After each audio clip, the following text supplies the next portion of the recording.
Guys welcome to Montreal. মন্ট্রিলে পৌঁছে গেছি আমি। গাড়িটা একদম তার রাইট টাইমে পৌঁছেছে, ঠিক 6টার সময়, ভোর 6:04 বাজে। টাইম দেওয়া ছিল 6:05-এ পৌঁছানোর। আমি 6:04-এ পৌঁছে গেছি। এখন আমি আছি মন্ট্রিলের ডাউন টাউনে, একদম মন্ট্রিলের ডাউন টাউনে গাড়িটা দাঁড়িয়েছে। আবার পেছনে দেখতে পাচ্ছেন মন্ট্রিল ডাউন টাউন। আসলে মন্ট্রিলে টরন্টোর তুলনায় মন্ট্রিলে ঠান্ডা অনেক একটু বেশি। এখনও পুরোপুরি ঠান্ডা পড়েনি, তারপরে বেশ ঠান্ডা লাগছে। সো এই হচ্ছে মন্ট্রিল ডাউন টাউন। আমি মন্ট্রিলে পৌঁছে গেছি, ইনশাল্লাহ আপনাদের সঙ্গে দেখা হবে। সো ভালো থাকবেন। এখানে আমি আমার যে ফ্রেন্ড আছে এখানে, ওকে ফোন দিয়েছি আমি, ও আসতেছে। আমি কাউন্টারেই ওয়েট করছি। আমার পেছনে দেখতে পাচ্ছেন এটি হচ্ছে সেই মেগা বাসের কাউন্টারটি এখন বন্ধ আছে, এটা বন্ধ করে দিয়েছে। সো অবশেষে টরন্টো থেকে মন্ট্রিলে এসে পৌঁছেছি। একটু ঠান্ডা লাগছে আর কি, এই জন্য হয়তো কথা বলতে একটু কষ্ট হচ্ছে, আর কিছুই না। So thank you friends. এবার আপনাদেরকে সম্পূর্ণ ইনফরমেশনটা দেই। এই মেগা যে বাসটি আছে, এই বাসটি হচ্ছে আপনার টরন্টোর ইউনিয়ন স্টেশন থেকে ছাড়ে।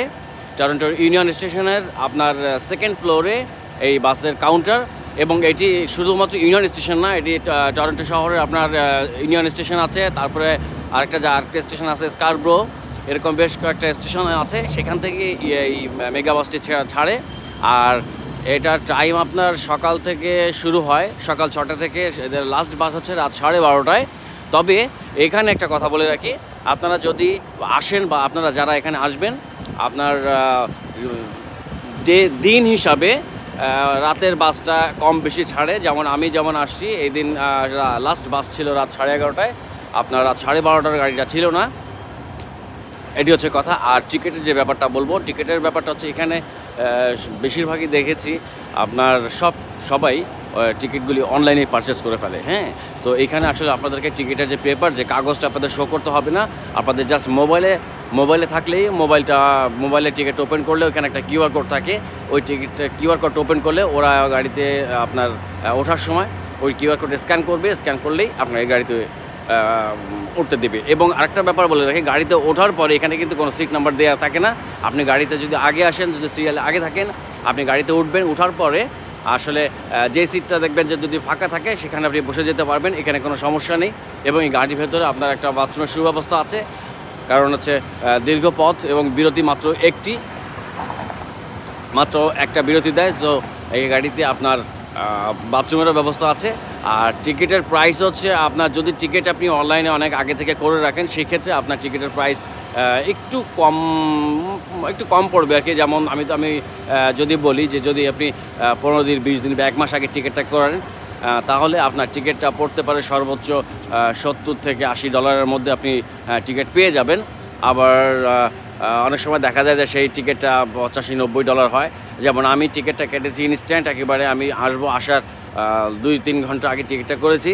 সো আমার টিকিটটা পড়েছে $100। এটা হচ্ছে ক্যানাডিয়ান ডলার। সো এই হচ্ছে টিকিটের দাম।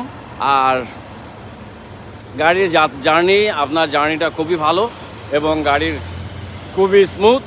আর কিন্তু গাড়ির সিটগুলি আসলে তেমন ভালো না। গাড়িটা ছিল আমাদের দেশের যে গ্রিনল্যান্ড পরিবহন আছে, ওরকম গ্রিনল্যান্ড পরিবহনের মতোই গাড়ি, ডাবল ডেকার। আর এই হচ্ছে গাড়ির ইনফরমেশন। তবে যারা আসবেন এই মেগা বাসে করে মন্ট্রিলে, তাদেরকে বলবো যে টিকিটটা আপনারা আসার যে প্ল্যানটা করবেন, টিকিটটা আসার প্ল্যান করার সময় আগে থেকে টিকিটটা করে রাখবেন। তাহলে হয়তো আপনাদের অল্প কিছু টাকা সেভ হবে, হয়তো $5 থেকে $10 সেভ হবে।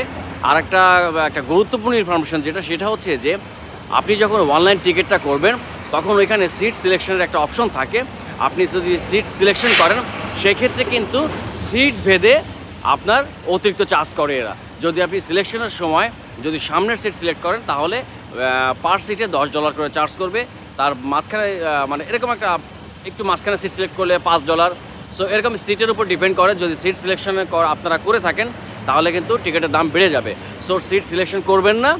আর যেটা বলবো যে যখন গাড়িতে উঠবেন, তখন চেষ্টা করবেন একটু আগে থাকার, সামনের দিকে থাকার সিরিয়ালে। কারণ হচ্ছে আপনি যদি আগে থাকেন, আপনি আগে থেকে যদি গাড়িতে ওঠেন, তাহলে যে সিটটা ফাঁকা থাকবে, সেই সিটে আপনারা বসে আসতে পারবেন। সো এই ছিল টোটাল ইনফরমেশন টরন্টো থেকে মন্ট্রিল আসার মেগা বাসে করে। মেগা বাসের যে টোটাল যতটুকু ইনফরমেশন আমার কাছে ছিল বা আমি যতটুকু পেয়েছি সেই ইনফরমেশনটা আমি আপনাদের সঙ্গে শেয়ার করলাম। সো থ্যাংক ইউ ফ্রেন্ডস, ইনশাআল্লাহ ভালো থাকবেন, সুস্থ থাকবেন, আল্লাহ হাফেজ।